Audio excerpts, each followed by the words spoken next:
Covid ने यह बता दिया कि सप्लाई चेन जब टूटती है तो किस तरह से उसका असर देशों पर पड़ता है।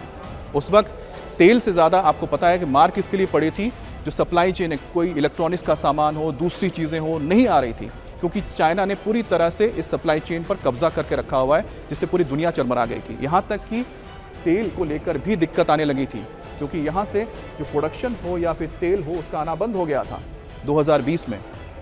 तब भारत ने अपने आप को डाइवर्सिफाई करने के लिए सोचा। पहले से काम चल रहा था डाइवर्सिफाई, यानी कि आपके जो तेल के जो स्रोत हैं, जहाँ से आप तेल लेते हैं, उसको आप बदल दीजिए। अब जब उसको बदलने की बात आई तो भारत ने क्या किया, दुनिया के दूसरे मुल्कों की ओर देखना शुरू किया। और यही वजह है कि आज इस वक्त 2026 में हम निर्भर नहीं है पूरी तरह से हॉर्मुज पर। अब कहानी आती है कि हमने किस तरह से अपने आप को डाइवर्सिफाई किया, तभी तो हमारा ये तेल का संकट दूर हो गया। भारत जो तेल का संकट है ऐसे ही थोड़ी ना दूर हुआ, इसके लिए काम करना पड़ा है। तो भारत ने हॉर्मुज से जो 70% तेल आता था उसको बदलते हुए, यानी जिसमें कौन से देश थे, यूएई, सऊदी, इसके अलावा और यहाँ पर इराक, इन जगह से तेल आता था, कतर। तो आपने क्या किया, आपने इसको हटा दिया। उसके जगह पे आपने 40 देश ऐसे निकाले जिनसे आपने तेल लेना शुरू कर दिया। अब इसमें बहुत सारे मुल्क थे, इसमें सबसे महत्वपूर्ण है रूस। 2022 ये वो वक्त था जब भारत ने अपने आप को ट्रांसफॉर्म किया।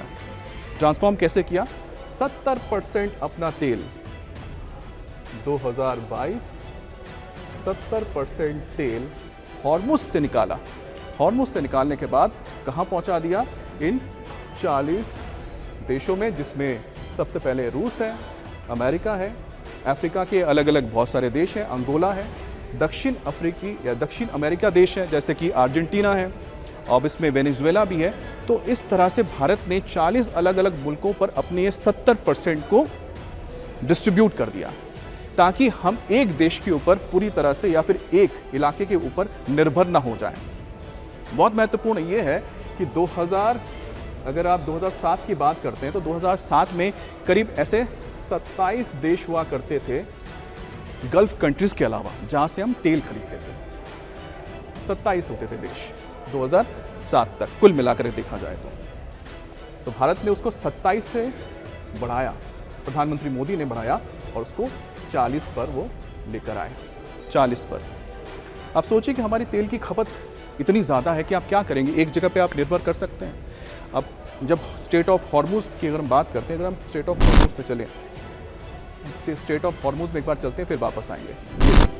ये state of Hormuz, state of Hormuz की अगर हम बात कर रहे हैं, जो यहाँ पर ब्लॉक है, यहाँ से हम 70% तेल अगर लेते थे, और जब ये ब्लॉक हो गया तो कितना तेल आ रहा होगा उस वक्त से, आपको लगा हो कि कुछ तो तेल आ रहा होगा।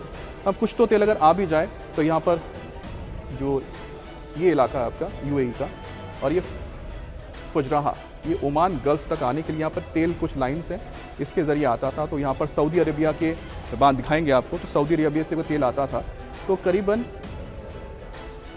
5.5 मिलियन बैरल्स आ रहे थे, इतना ही निकल पा रहा था। जबकि 2026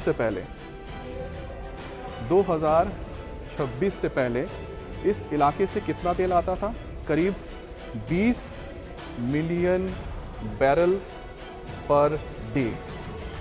और 2026 में कितना हो गया था, 2026 में ये पहुंच गया महज 5.5 मिलियन बैरल पर डे।